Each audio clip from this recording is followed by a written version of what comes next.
बेकाबू इश्क एपिसोड 8। रघुवीर की हालत देखकर पुष्पेंद्र कुर्सी से उठा और उसके पास आ गया। उसकी आंखें किसी शिकारी की तरह चमक रही थी। उसने रघुवीर के कंधे पर हाथ रखा और धीमी और खतरनाक आवाज में बोला, भागना ही है अब तेरे लिए सबसे बड़ा इलाज, लेकिन भागते भागते यह कभी मत भूलना कि तुझे ढूंढने वाला विराट अंबानी है। वह आदमी किसी को ढूंढने के लिए पुलिस पर भी भरोसा नहीं करता। उसके पास अपने तरीके होते हैं, ऐसे तरीके जिनसे तुम चाहकर भी बच नहीं पाओगे। इसलिए अगर बचना चाहते हो तो इस शहर से नहीं, इस देश से भागो। और याद रखना, एक गलती और तुम्हारा खेल खत्म। रघुवीर कांपते हुए बोला, जीजा जी, पर मेरे पास मेरा पासपोर्ट नहीं है, मैं इतना जल्दी देश कैसे छोड़ूं? पुष्पेंद्र ने हल्की मुस्कान दी और कहा, तुम चिंता मत करो, सब इंतजाम मैं कर दूंगा, पर तुम मेरी बात मान लो। अभी इसी वक्त तुम इस बंगले से निकलो और कहीं छुप कर रहना।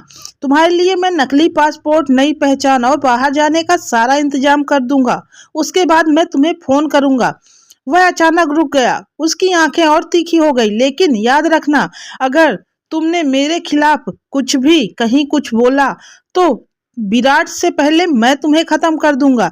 रघुवीर ने सिर हिलाकर हामी भर दी, मगर उसके दिल की धड़कनें इतनी तेज थी कि मानो जिस सीने को फाड़कर बाहर आ जाएंगी। उसी वक्त पुष्पेंद्र का फोन बजा। स्क्रीन पर अनजान नंबर चमक रहा था। उसने कॉल रिसीव किया और जैसे ही दूसरी तरफ से आवाज आई, उसका चेहरा पीला पड़ गया। आवाज थी, हेलो पुष्पेंद्र, मैं विराट अंबानी बोल रहा हूँ। अब तुम मेरी नजर से बच नहीं सकते हो। मुझे पता है कि रघुवीर तुम्हारा साला है। अब रघुवीर के साथ तुम्हारी भी जिंदगी के कुछ ही पल बचे हैं, क्योंकि रघुवीर को यह सब करने के लिए तुमने ही बोला था। मुझे सब कुछ पता चल गया है। तुमने ही उसे पैसा दिया था। तुम्हारा साला इतनी घिनौनी हरकत करता है और तुम उसे पैसा देते हो उन सब काम करने के लिए। तो इस गुनाह के हकदार तो तुम भी हो। जितना तुम्हारा साला दोषी है उतना तुम भी। पुष्पेंद्र के हाथ से फोन लगभग छूटते छूटते बचा। कमरे में सन्नाटा छा गया। रघुवीर की आंखों में डर और भी गहरा हो गया था। पुष्पेंद्र के माथे से पसीने की बूंदें टपकने लगी। उसकी आंखों में डर साफ झलक रहा था। रघुवीर ने कांपती आवाज में कहा, जीजा जी, ये लोग हमें कैसे ट्रैक कर रहे हैं? मैंने तो लोकेशन सिर्फ आपको भेजी थी। पुष्पेंद्र ने गहरी सांस ली और खिड़की से बाहर झांका। रात का अंधेरा था, लेकिन उसे लग रहा था जैसे हर कोने में कोई न कोई निगाहें रखे बैठा है।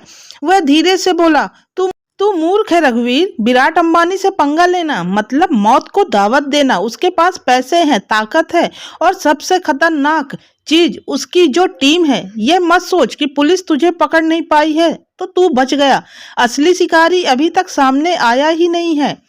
यह सब सुनकर रघुवीर को और ज्यादा डर लगने लगा। उसने विराट अंबानी के बारे में सुना था, लेकिन आज अपने जीजा के मुंह से विराट अंबानी की इतनी बड़ी बातें सुनकर उसकी तो आत्मा जैसे कांप गई हो। उसके हाथ पैर पसीने पसीने हो गए थे। दूसरी तरफ होटल के कमरे में विराट ने डिसूजा से कहा, तुम तानिया को अभी उसके घर छोड़ आओ और सुनो, आज से उसकी सिक्योरिटी तुम्हारी जिम्मेदारी है। जब तक मैं तुम्हें कॉल न करूं तुम वहां से कहीं मत जाना। डिसूजा ने तुरंत कहा, पर सर आप अकेले रह जाएंगे, आपकी सिक्योरिटी का क्या? विराट ने हल्की मुस्कान दी और बोला, तुम मेरी टेंशन मत लो, मेरे पास बहुत आदमी है। मुझे अपनी नहीं, मिस तानिया की फिक्र है। बस तुम उन्हें लेकर निकलो और उनका अच्छे से ख्याल रखना। इतना कहकर वह तानिया की तरफ मुड़ा। उसकी नजरें तानिया की आंखों में ठहर गई, जैसे कुछ कहना चाह रही हो। तानिया, अब तुम्हें कोई परेशानी नहीं होगी। डिसूजा 24 घंटे तुम्हारे साथ रहेंगे। तुम्हारी सिक्योरिटी अब मेरी जिम्मेदारी है। तानिया कुछ पल तक उसे देखती रही। उसके चेहरे पर हल्की घबराहट थी, लेकिन विराट की बातों से एक अनकहा सुकून भी महसूस हुआ। विराट ने धीरे से कहा, मुझे बहुत जरूरी काम है, मुझे जाना होगा। उसके शब्दों में ठहराव था, जैसे दिल कह रहा हो रुक जाओ, लेकिन हालात उसे खींच रहे थे। विराट ने डिसूजा और तानिया को पीछे छोड़ा और तुरंत मोहित की तरफ मुड़ा। मोहित, तुम मेरे साथ चलोगे? विराट तेज कदमों से बाहर निकला। सामने खड़ी काली कार का दरवाजा मोहित ने झटके से खोला और विराट अंदर बैठ गया। मोहित तुरंत पीछे की सीट पर जा बैठा। कार स्टार्ट होते ही विराट ने अपना मोबाइल निकाला और किसी का नंबर डायल किया। उसकी आवाज ठंडी मगर बेहद खतरनाक थी। तुम्हें सारी जानकारी मिल गई ना? अच्छा, मैं बस 15 मिनट में पहुंच रहा हूँ, तैयारी पूरी करके रखना, कोई कमी नहीं होनी चाहिए, आज उस दुश्मन का खेल खत्म। इतना कहकर उसने कॉल कट कर दिया। कार की स्पीड अचानक बढ़ गई। उसके चेहरे पर सन्नाटा था, लेकिन आंखों में तूफान साफ झलक रहा था। मोहित पीछे से चुपचाप देख रहा था। वह जानता था कि जब भी विराट इस तरह खामोश और गुस्से में होता है, तब कोई बड़ा खेल होने वाला होता है। 15 मिनट बाद कार एक वीरान सड़क पर आकर रुकी। चारों तरफ सन्नाटा फैला था, दूर दूर तक इंसानी आहट नहीं थी, लेकिन सामने खड़ी 4-5 एसयूवी और उनके आसपास खड़े लगभग 30 लोग इस खामोशी को और भी डरावना बना रहे थे। सबके कपड़े काले, चेहरे पर नकाब से ढके हुए थे, हाथों में हथियार चमक रहे थे। ये कोई आम लोग नहीं थे, ये थे ब्लैक कमांडो। अंडरवर्ल्ड में ऐसा कोई नहीं था जिसने इनका नाम ना सुना हो। इनका खौफ ही लोगों की रूह तक जमा देता था। कहा जाता था ब्लैक कमांडो जिस पर टूट पड़े उनका नामो निशान मिटना तय है। न लाश मिलती थी और न सबूत, बस वह इंसान गायब। विराट ने कार से उतरते ही चारों तरफ नजर दौड़ाई। सब एक साथ झुककर उसे सलाम करने लगे।